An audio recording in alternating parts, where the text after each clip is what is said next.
Hello everyone, আসসালামু আলাইকুম। Welcome back to my channel. আজকে আমি শর্ট ভিডিও নিয়ে আসছি। এই বিটরুটটা দেখতে যেমন ইয়ামি, খেতেও তেমনই ইয়ামি। এটা গাজর, হলুদ, ইভেন কি বিটরুট মিলিয়ে জুস করে খেতে অনেকটাই ইয়ামি।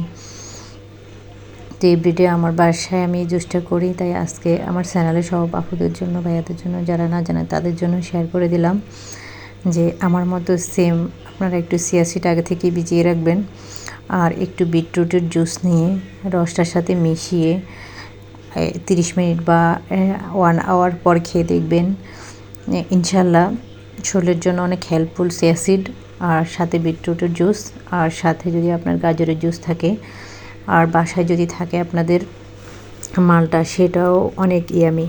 আমি চিল্কাটা এভাবে ছিলে ফেললাম। আসলে এটা শুকনো থাকতে দেখতে অতটা সুন্দর দেখা যায় না, বাট সিলার পরে যেই ভিতরে রেড কালারের অংশগুলো, এগুলো অনেক জুসি থাকে।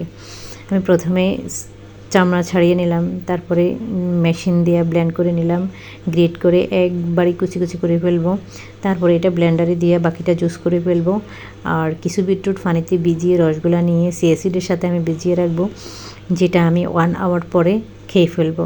জাস্ট মর্নিংয়ে সাথে কুসুম গরম পানি দিয়ে খেতে তো অনেক মজা। আর যারা এই রেসিপিটা না জানেন তারা করে ফেলবেন ঘরোয়া পদ্ধতিতে।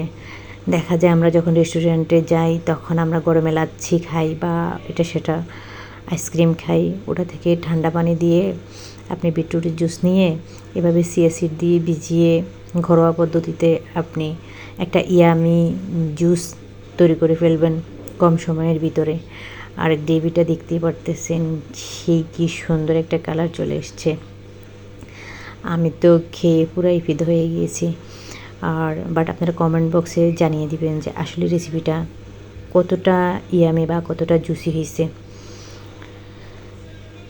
আমি এখানে হাফ গ্লাস পানির মধ্যে 2 চামচ চিয়া সিড দিয়ে দিচ্ছি, বাট এগুলা 30 মিনিট বা 1 আওয়ার ভিজানোর পরে এগুলো ফুলে অনেকটা বড় হয়ে যাবে, তখন আমি এটার সাথে আরও হাফ গ্লাস পানি মিক্স করে নেব।